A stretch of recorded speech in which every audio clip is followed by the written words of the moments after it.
G'day everyone. So I just wanted to share a few tips with you about a no buy year or a no spend year. If you're doing a no spend year, it's a really great way to get ahead. Maybe you're trying to get on top of a house loan and you want to really knuckle down and get the principal out the way, or maybe you're changing your lifestyle and you want to embrace more of a minimalistic lifestyle. So I think a no buy year is a really great way to do this. But it can be difficult to stick to, especially when you're so used to spending money. And spending money is an addiction. It's really difficult to break that habit. I know my first year was difficult, but after doing a couple of years of it, it definitely does get easier, eh? So I guess the first tip would be to don't bother going to the shops, right? So, if you're the type of person who likes to maybe go to the city on a Friday afternoon and have a wander around, get something to eat, uh, maybe it might be better just to avoid doing that. Or if you like to wander around the shopping centre, uh, it's probably best not to do that. When you're wandering around the shops aimlessly, you're more tempted to buy things. So really avoiding that is really critical, I think, in not spending money. The second thing, and probably the biggest thing for me, is to remind myself when I'm buying something, how long do I actually have to work for in order to buy this thing? Whatever it might be, whether it's something as simple as food or something more bigger like a TV or a new gaming console or whatever it might be. And often I can talk myself out of it really quickly just by asking myself, okay, how many hours am I going to have to work for to buy this? And, if you have to work all week to buy something, then what's the point in working? Especially if you're trying to get somewhere and keep on top of your goals and your financial future. So it's a really great thing to just be able to step back and say, okay, how long do I have to work for to buy this?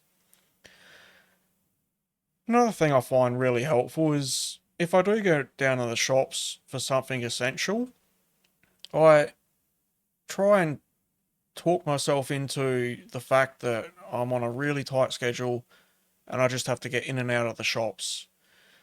And when I go there, I'm focused. I need one thing, that's it. I'm in and out, and I try not to get distracted from that. And when I am walking through the shops, I don't bother looking in shop windows and seeing what deals or offers might be available.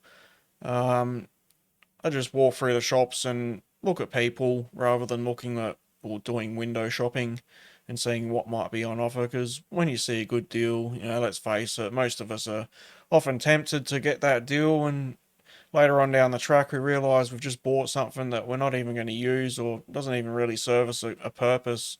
We've just bought it because it was a good deal, we thought. So I think that's another critical thing is just get in and out of the shops and don't linger there. I think as well, it's important to understand what sales are and just ignore sales. At the end of the day, there's always something on sale, right? And, a month or 2 months down the track, there's going to be something else on sale. And it's just a never ending cycle. I mean, they convince us that, you've got to take advantage of the sales, otherwise, you miss out on that deal. But in reality, there's going to be another deal a little bit further down the track, and you're not missing out. You're just really kicking the can down the road, I think. And if you find that you do really need something, you can just pick it up later on down the track. Uh, and I think it's really good to just ignore sales deals altogether. Just send those deals to a folder on your email or something like that if you've got email subscriptions, and then it just goes into a folder that you don't even pay attention to. And maybe if you do find you need to buy something, you can have a look through the deals and see if you can pick it up on sale. So yeah, ignore the sales. There's always a sale. Another big thing I found for me was doing any home improvements with free materials if you can. It's amazing what people will give away.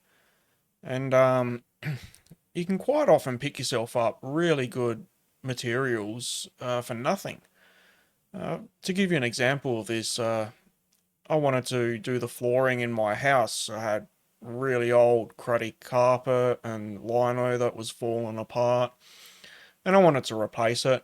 So I just kept my eye out on the giveaways, and eventually some free laminate flooring come up.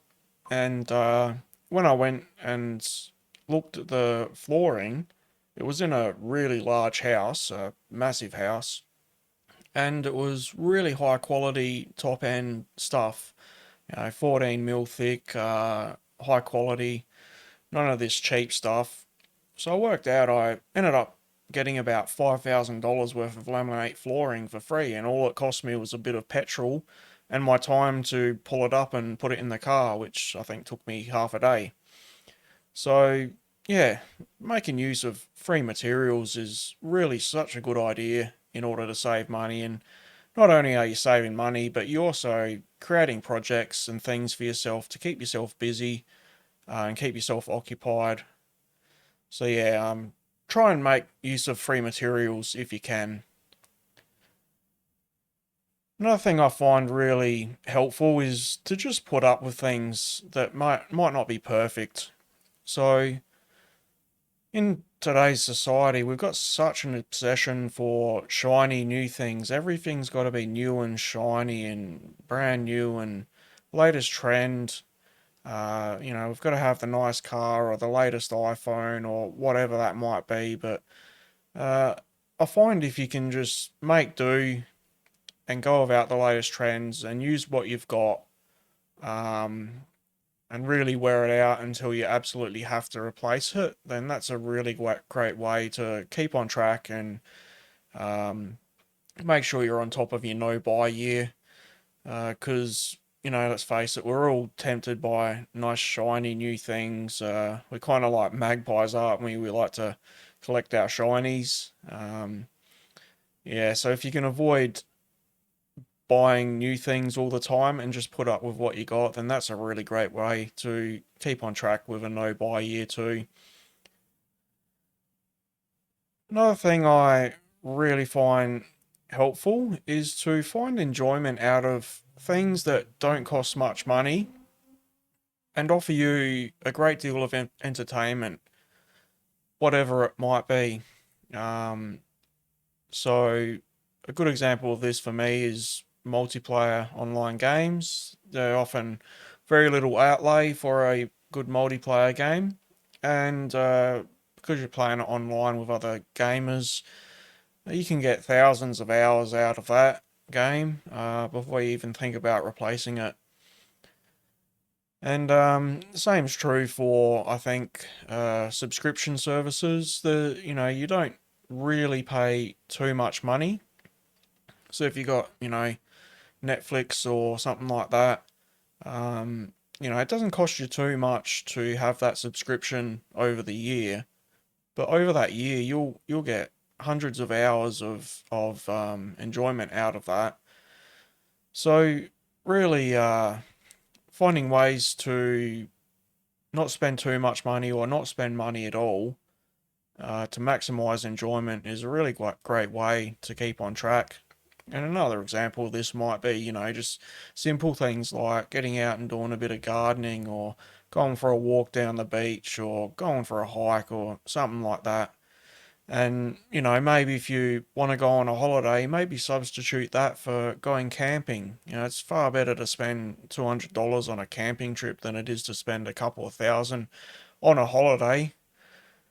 Sure, the holiday might be nicer, but truth be told, I think I prefer the camping trips at the end of the day. It's much better to get out in nature and get away from the screens and just have a couple of days to yourself to think. So, anyways, there are a few tips that I find really helpful to help me keep on track with my no buy year. And now that 2026 is here and I'm starting up a new buy year, these are the things that I'm often thinking about. So hopefully it helps someone else out there keep on track and stick to the no buy year. So anyway, if you enjoyed these tips, then maybe give us a thumbs up, eh? Always appreciate it. Cheers, legends.